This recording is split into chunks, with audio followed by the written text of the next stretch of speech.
Assalamualaikum warahmatullahi wabarakatuh.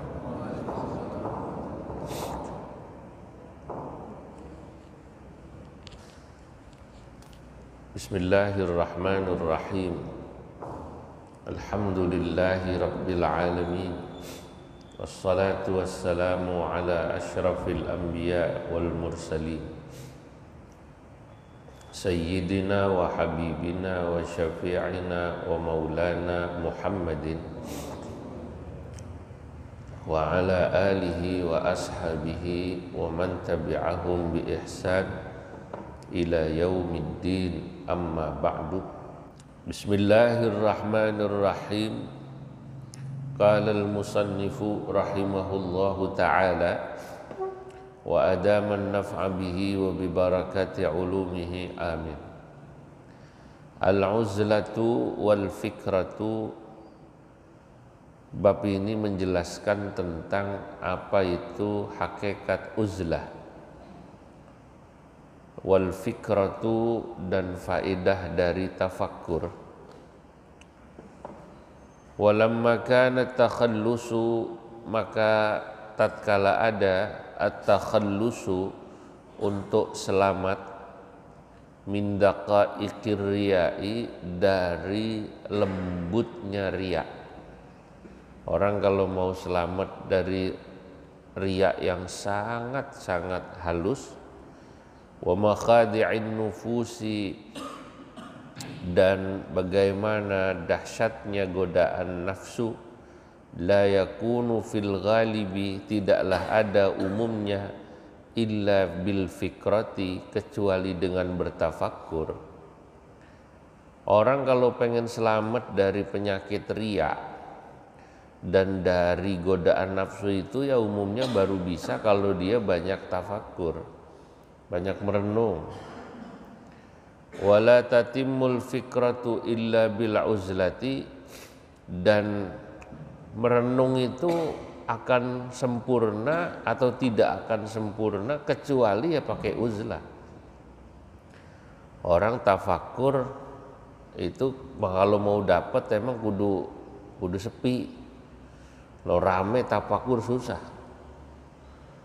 Ya, tafakur banyak orang susah kan. Makanya kalau mau tafakur secara optimal, bukan berarti tafakur dalam kondisi ramai nggak bisa, bukan. Tapi kalau mau optimal ya dia harus uzlah. Tapi nanti orang-orang tertentu yang memang sudah terbiasa, lagi orang ramai juga bisa tafakur, Pak. Sama kayak orang ungkapan begini, tidur itu kalau mau optimal enak kalau sepi, nggak banyak orang, nggak berisik, enak tuh tidur, kan begitu kan? Tapi ada juga orang yang udah saking hebatnya itu berisik aja tidur. Banyak orang aja nyender dikit di masjid langsung apa namanya? Merem. Nah ini perumpamaannya begitu, perumpamanya. Kayak perumpamaan orang tafakur. Kalau bicara tafakur, kalau mau optimal ya sepi, nggak ada orang gitu. Atau uzlah, itu baru tafakurnya dapat. Tapi nanti ada orang sudah terbiasa. Nanti makanya dijelaskan tentang uzlah itu tidak selalu berarti kita menyendiri di goa gitu. Karena itu proses. Kalau orang sudah terbiasa nanti dia misalnya ketika kumpul sama orang-orang yang ahli dunia, pembahasannya bab dunia melulu. Dunia itu bisa duit, bisa kenikmatan dunia, bisa jabatan. Dia bisa di situ tuh uzlah, walaupun kumpul sama orang kayak gitu dia uzlah, hatinya nggak ada apa-apa gitu. Nah, orang yang sudah bisa kayak gini, perumpamaannya seperti orang yang bisa gitu loh. Ada orang banyak dia tidur ngorok. Perumpamannya kayak begitu. Saking sudah apa namanya? Terbiasanya. Kalau yang nggak terbiasa kan banyak orang tidur nggak bisa. Ya. Oleh karena yang namanya tafakur itu tidak bisa sempurna kecuali dengan uzlah, dzakaraha faqala. Maka Imam Ibnu Athaillah menjelaskan dalam kitab ini tentang uzlah dan tafakkur. Faqala, maka berkatalah Imam Ibnu Athaillah, ma nafa'al qalba syai'un mithlu uzlatin yadkhulu biha maidanu fikratin atau maidanu fikrah. Tidak ada sesuatu yang berfaedah, yang bermanfaat al-qalba pada hati seperti manfaatnya uzlah yang dibarengi dengan tafakkur, gitu aja.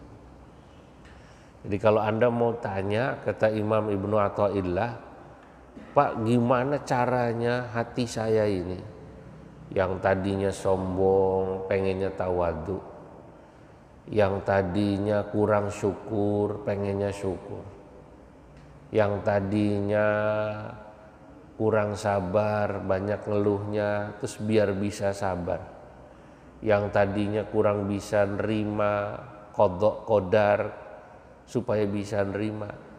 Maka jawabannya, kata Imam Ibnu Athaillah, tak ada yang bisa membuat hatimu menerima faedah untuk bisa berubah yang manfaatnya sehebat uzlah yang dibarengi dengan tafakkur.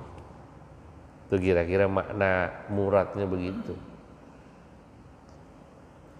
An-naf'u ay isalul faidah. Yang dimaksud di sini tak ada yang lebih manfaat itu, yang tak ada yang lebih berfaedah. Nah, apa yang dimaksud uzlah? Wal uzlatu infiradul qalbi billah. Para ulama mengartikan uzlah itu adalah sebenarnya ketika engkau membuat hatimu kau fokuskan hanya sedang bersama Allah. Nah itu, makanya hakikat uzlah itu sebenarnya adalah hati. Orang yang sudah uzlahnya bagus, dia fisiknya kumpul orang banyak, tapi hatinya tetap dengan Allah. Jadi sama kayak kemarin kita bahas bab khumul. Khumul itu kan kemarin kita sudah bahas, maknanya bukan berarti orang nggak pernah keluar-keluar gitu kan. Ya, orang kalau nggak pengen kelihatan itu atau tidak ingin ya merasa hebat pangkatnya dan lain sebagainya, katanya kalau mau dihilangkan penyakit itunya harus khumul. Khumul itu kan kemarin sudah dibahas, bukan berarti Anda di rumah saja nggak pernah keluar, bukan. Kalau itu bukan khumul, tapi apa namanya? Khumul. Kemulan itu namanya. La uzlah itu dari sisi arti adalah ketika engkau membuat hatimu saat itu hanya untuk Allah. Cuma kadang-kadang waqad yuradu bihal khalwah, uzlah itu kadang-kadang diartikan juga khalwat. Nah, khalwat ini dalam tradisi tasawuf memang diarti dari kata khala, khala itu sepi. Lalu kemudian sebagai sebuah ritual di mana para sufi itu memisahkan diri dengan kehidupan dunia, hiruk pikuk dunia, lalu fokus dengan wiridan ibadah kepada Allah. Kadang-kadang begitu. Kalau kita pernah dengar ada satu amalan dalam thariqah, baik thariqah Qadiriyah, Naqsyabandiyah atau Qadiriyah Khalidiyah atau Khalidiyah Naqsyabandiyah, itu orang yang sudah masuk thariqat biasanya ada satu wiridan khusus selain yang rutin. Itu ada yang namanya wiridan khusus yang pada bulan-bulan tertentu beliau-beliau itu biasanya khalwat.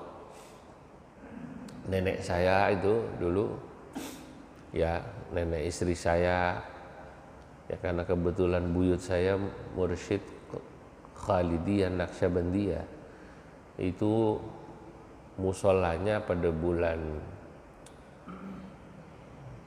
Maulid, bulan Ramadan, sama bulan Muharram.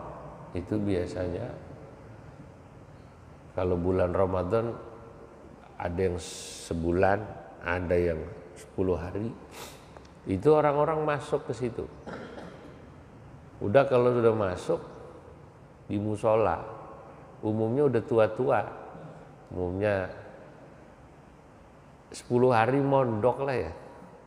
Mondok, yaitu nama mondoknya itu kholwat namanya. Kalau ditanya ini Simbah lagi kemana? Lagi kholwat. Lagi apa namanya? Kholwat. Jadi orang-orang kampung itu ikut kholwat. Makannya nggak boleh yang bernyawa. Itu ya tempe tahu gitu. Kegiatannya apa? Puasa. 10 hari itu puasa. Ya sholat, wirid dipimpin guru. Lah kadang-kadang uzlah ini diartikan kholwat yang seperti itu, walaupun memang ada. Tradisi kholwat ini dalam kalangan thariqah sangat masyhur.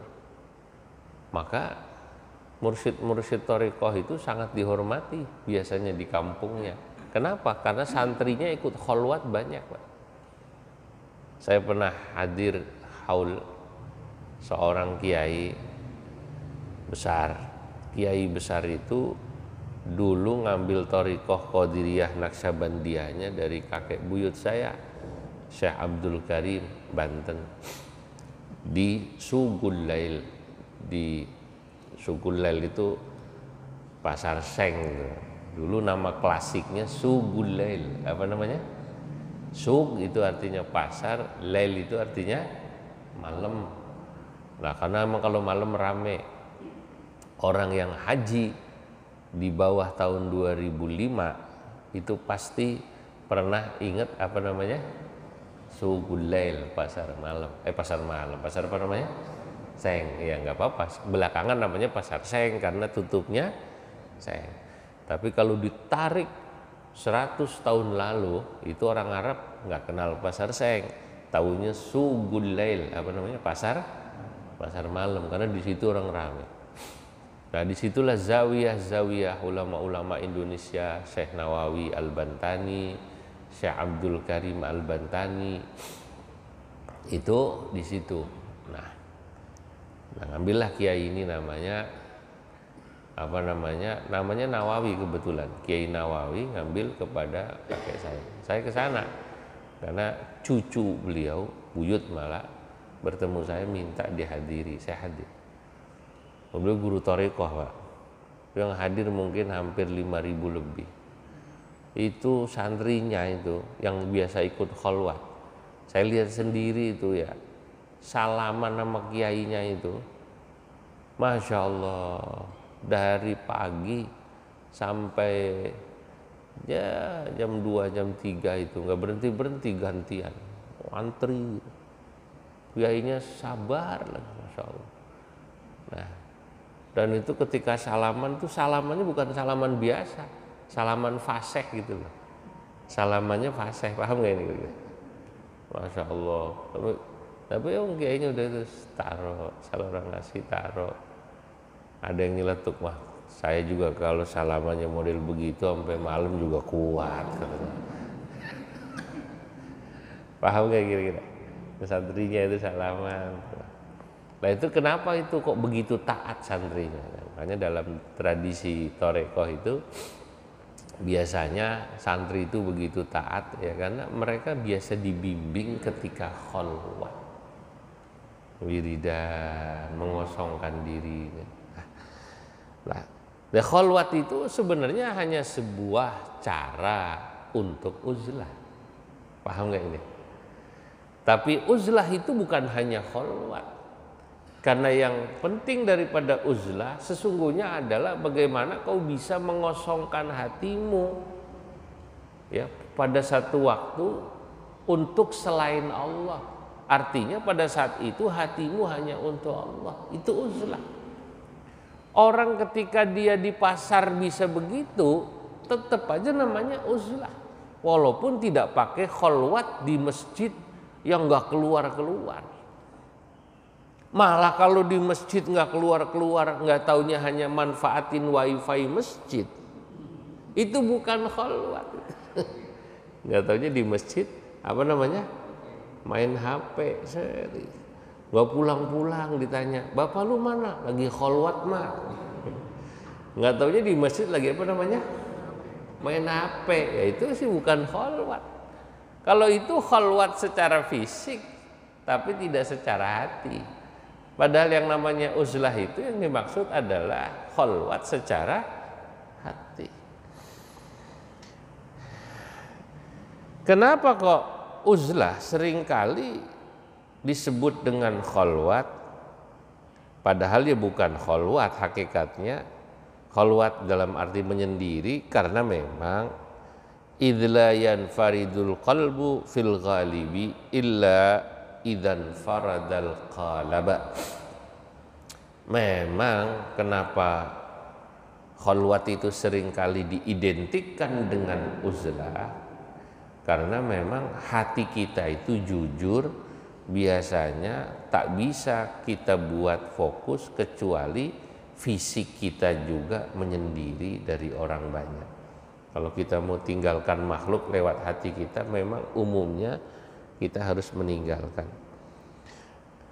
Karena begini, kata Imam Ibnu Ajibah, qultu, ya kita buka. Aku berkata, kata Imam Ibnu Ajibah, makna daripada ucapan Syekh Ibnu Athaillah, aila syai'a, tidak ada sesuatu anfa'a lil qalbi, yang lebih manfaat, min uzlatin mashubatin bifikratin, tidak ada sesuatu yang lebih manfaat bagi hatimu kecuali uzlah yang dibarengi dengan tafakkur. Li'annal uzlata, karena uzlah itu saudara, kal himyati, perumpamaannya seperti diet.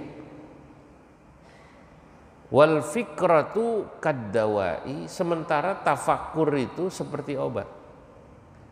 Ada orang punya penyakit darah tinggi, ada orang punya penyakit kolesterol, kolesterolnya tinggi. Ada orang punya penyakit asam urat, asam uratnya tinggi. Lah kalau Anda mau ngobatin, pasti dokter akan memberikan dua hal.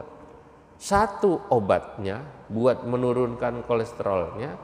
Kedua, dokter akan memberikan saran-saran pantangan atau diet.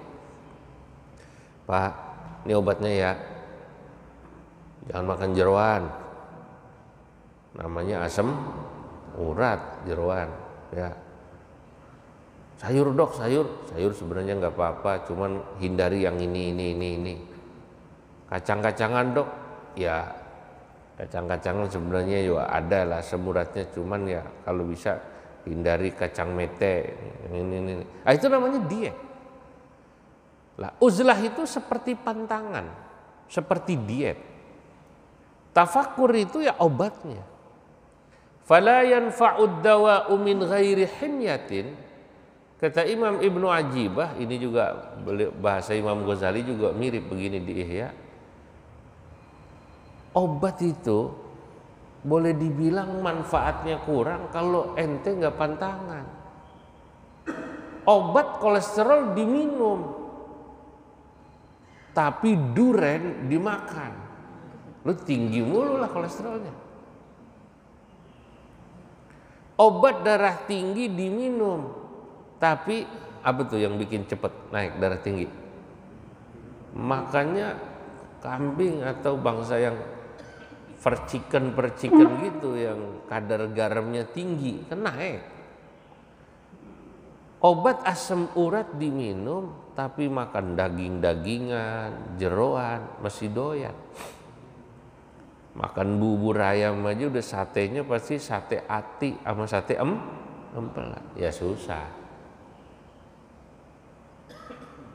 Nah, kalau hati kita pengen dijauhkan dari makhluk hanya untuk Allah, kalau secara pantangan kita masih nggak pantangan, uzlahnya nggak dilakukan, susah. Pengen bagaimana kita itu jauh dari riya, pengen jauh dari hubud dunia, tapi mainnya ke mall terus. Habis deket Pak sama Kokas. Begitu dia lihat, ya Allah promo semua ya. Lagi pandemi ini emang mall sepi, ya Allah tas nih kemarin biasanya harganya sekian, sekarang sekian. Ya susah. Ya kalau mau dihilangkan daripada hubud dunia, dia harus uzlah, itu pantangannya. Kurangi ke mall, kan gitu kan. Saudara-saudara, inilah sebab orang itu kalau nanti banyak keluar, mata ini ngelihat Pak. Orang kalau udah matanya ngelihat, sebagian ulama berkata, man kathurat lahadzatuhu damat hasaratuhu. Orang nih kalau matanya banyak ngelihat sono sini, biasanya banyak nyeselnya. Tapi kalau orang yang jarang ke sono ke sini, matanya ngelihat, kurang kayak gitu. Syukurnya banyak. Bapak-bapak nih yang banyak kan di rumah aja, gak begitu ke sono-sono. Syukur tuh punya istri satu, masya Allah, syukur banget istri. Udah paling cakep dah istri kita. Begitu bapak sering ke sono kemari tuh suka nyesel, masya Allah bini gua keluaran tahun 60-an. Yang sekarang cakep-cakep modelnya, emang mobil apa gitu? Dikira mobil ada keluaran tahun 60-an, 70-an, 80-an. Nah itu tadi. Ibu-ibu juga begitu. Begitu dia sering ke sono kemari, uzlahnya kurang. Ya, baik ke Kokas atau kumpul orang banyak. Begitu kumpul orang banyak, levelnya lain-lain, itu lain juga. Kalau dia misalnya kumpulnya masih sama kumpul teman majelis taklim, ya satu kampung, satu RW, itu mungkin hasaratuhu, nyeselnya nggak begitu banyak. Kenapa ya? Kalau temennya di situ-situ doang, jadi ngaji, dia banyak syukurnya masih. Teman sekampungnya itu kan kalau cuman pergaulan ngaji, ya tasnya ya biasanya nggak mahal-mahal. Tasnya ibu-ibu pengajian itu jarang mahal. Yang penting gede, kalau buat kue muat gitu. Gitu. Tapi begitu kumpulnya sudah sama yang bangsa arisan, sosialita, gitu kan kata orang, apa namanya, sosialita. Dia kumpul yang begitu-begitu, dia mulai lihat tasnya. Kayak yang di TV ya Bu ya. Oh iya. Berapa? Saya malu. Mahal nggak Bu? Ya sebenarnya bisa dikredit. Nah mulailah itu. Nah itulah kenapa mungkin dia harus diet. Diet mata. Paham ya Pak ya? Di diet itu kan melakukan pantangan. Istilah diet memang biasanya identik dengan perut, tidak makan ini, tidak makan itu. Tapi dalam kalangan sufi, sebenarnya diet itu bukan hanya diet pantangan makan, tapi pantangan-pantangan yang lain. Diet mata, diet mulut. Orang nih kalau maaf mulutnya jelek, lah dia kudu diet, jangan kumpul sama orang yang kalau ngobrol obrolannya jelek. Itulah hakikat uzlah. Jadi saya luar biasa ini baca bagaimana ulama menjelaskan dengan mudah apa sih hakikat uzlah itu. Al-uzlatu kal himyah wal fikratu kad dawa. Uzlah itu ya kayak Anda melakukan diet. Fikrah, tafakur itu kayak minum obatnya. Kalau orang minum obat, cepat itu sembuhnya. Tapi kalau nggak dibarengi dengan pantangan, melakukan pantangan atau diet, ya susah juga. Kalau mau cepat sembuh, pantangannya tidak dilakukan, tafakurnya, pantangannya dikerjakan, dalam arti dia tidak melakukan hal-hal yang disarankan oleh diet, dan kemudian obatnya diminum. Itulah hakikat daripada uzlah dan tafakkur. Nah, saudara-saudara,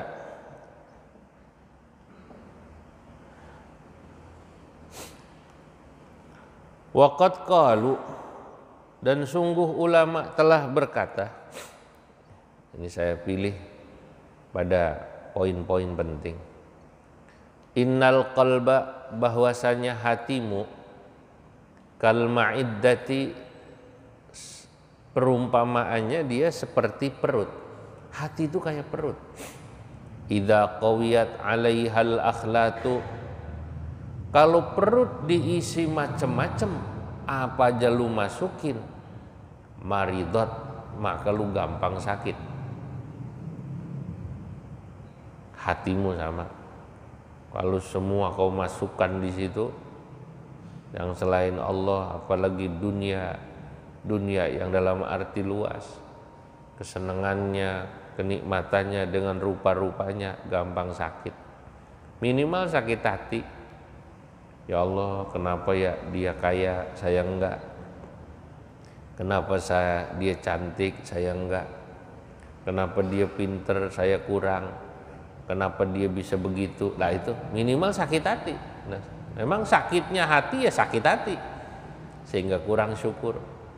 Atau kalau dia yang pinter, dia yang kaya, dia kemudian hatinya sakit juga, dia merasa dirinya hebat, lalu suka menganggap orang lain rendah, timbulnya takabur. Orang kan cuma gitu Pak, yang kaya, yang pinter, yang ganteng, yang cantik, merasa tinggi, takabur. Yang susah, yang jelek, yang melarat, yang bodoh, timbulnya kurang syukur, timbulnya kurang ridho. Itu kalau berarti gitu, berarti ibaratnya tadi hatinya karena kecampuran macam-macam tadi jadi sakit. Kayak perut, kalau segala macam dimakan gampang sakit. Orang kampung sehat, umur sampai 80, masih ke sawah Pak, makannya nggak macem-macem. Orang di sawah itu kan cuman dikirimnya apa sih, sayur bening, tempe goreng, sambel, udah gitu doang. Makan daging setahun sekali, Idul Adha, ya kan begitu. Jarang makan daging, sehat. Corona, wah coba dah ke kampung di Indramayu, di Kerawang, nggak ada corona katanya. Kenapa? Nggak ada yang mau pakai masker orang sono. Nah saya pakai masker, orang saya kerjanya macul, ngapa pakai masker?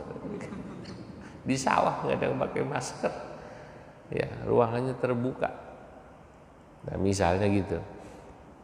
Nah oleh karenanya, kalau hati itu kata para ulama diibaratkan seperti perut yang apabila diisi macam-macam itu gampang sakit, dan dia baru bisa sembuh, wala yanfa'uha illal himyah, dan tidak bisa sembuh dan bermanfaat buat perutmu kecuali kau berdiet atau melakukan pantangan mengontrol yang masuk pada perutmu.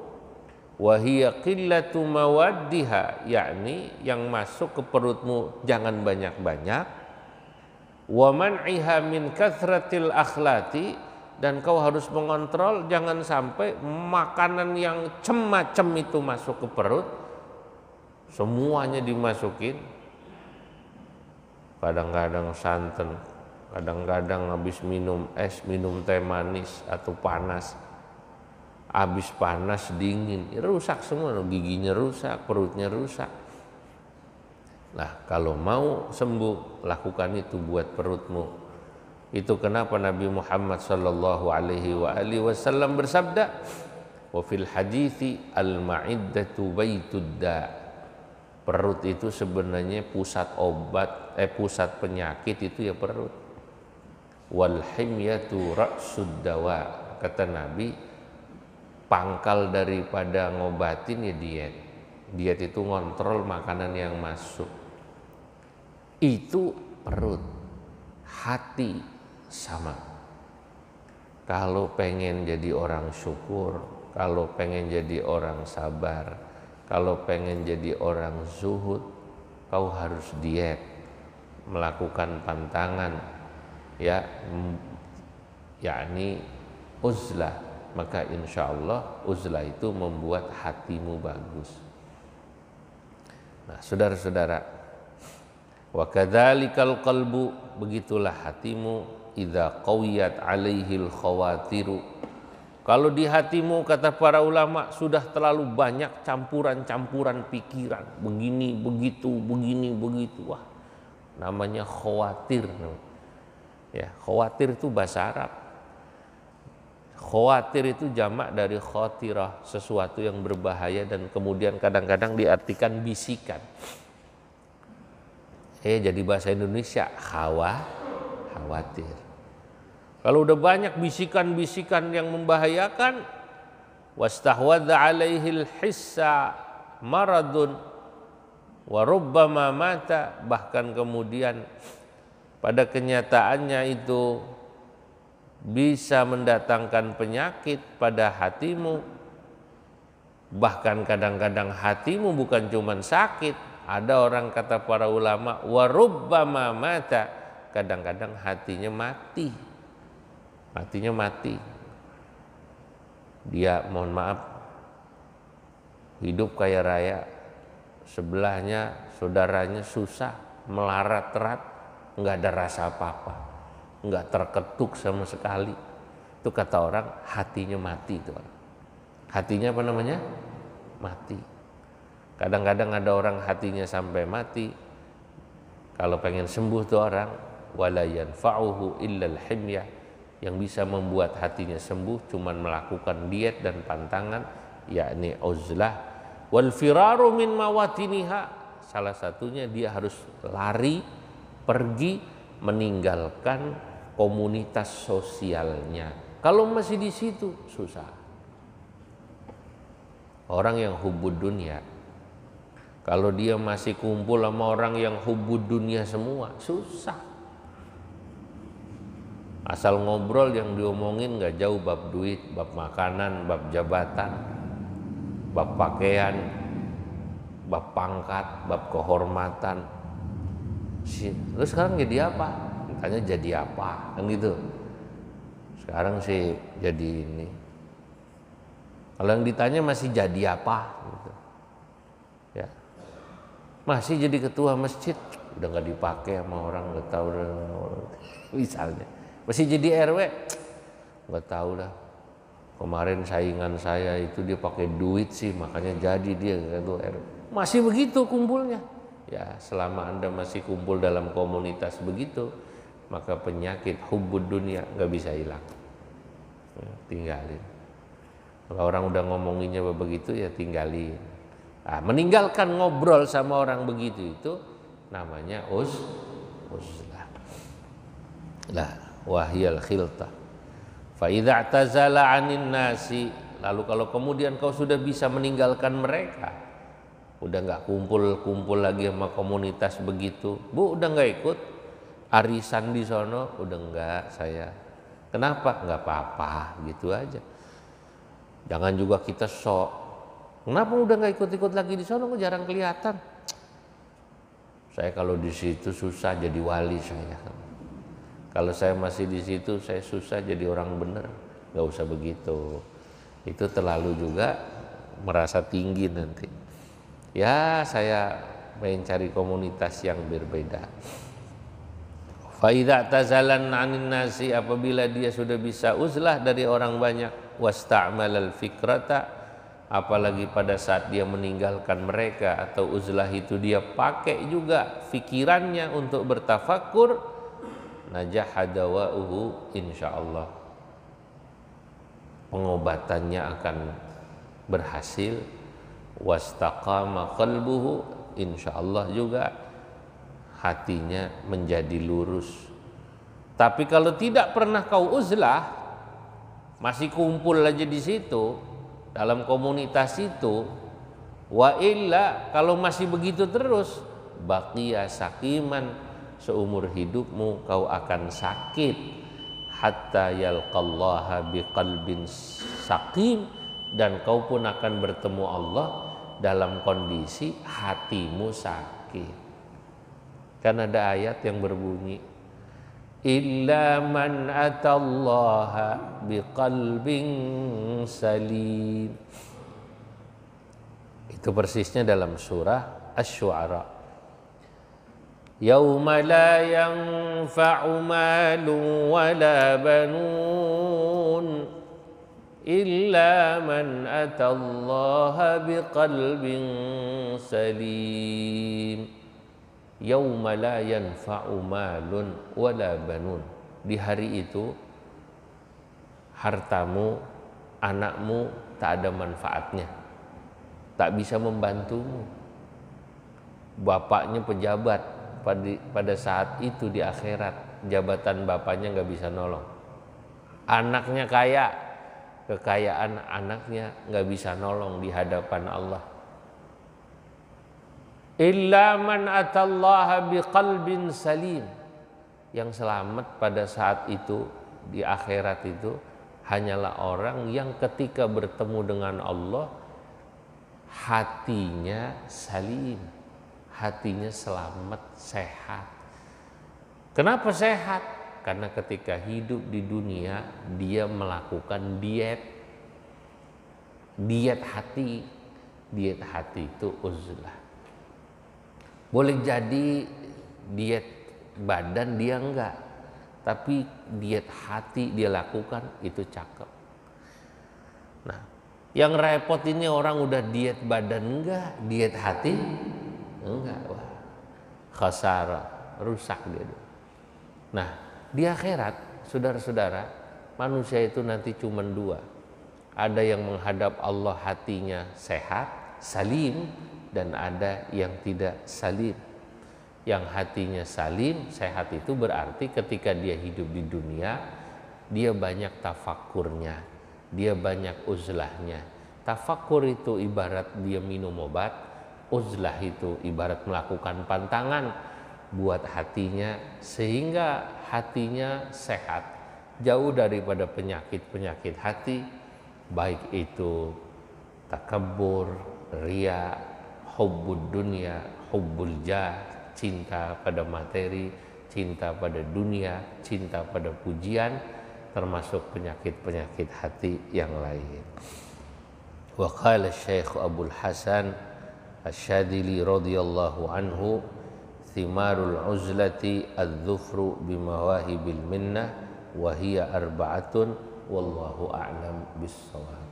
Sampai sini dulu ya. Moga-moga manfaat. Bismillahirrahmanirrahim. Allahumma salli wa sallim ala sayyidina Muhammad fil awwalin wal akhirin. Wa barik wa radiyallahu tabaraka ta'ala an sadatina sahabi rasul ajma'in. Allahumma anfa'na bima 'allamtana wa 'allimna ma yanfa'una wa zidna 'ilman wa yaqina.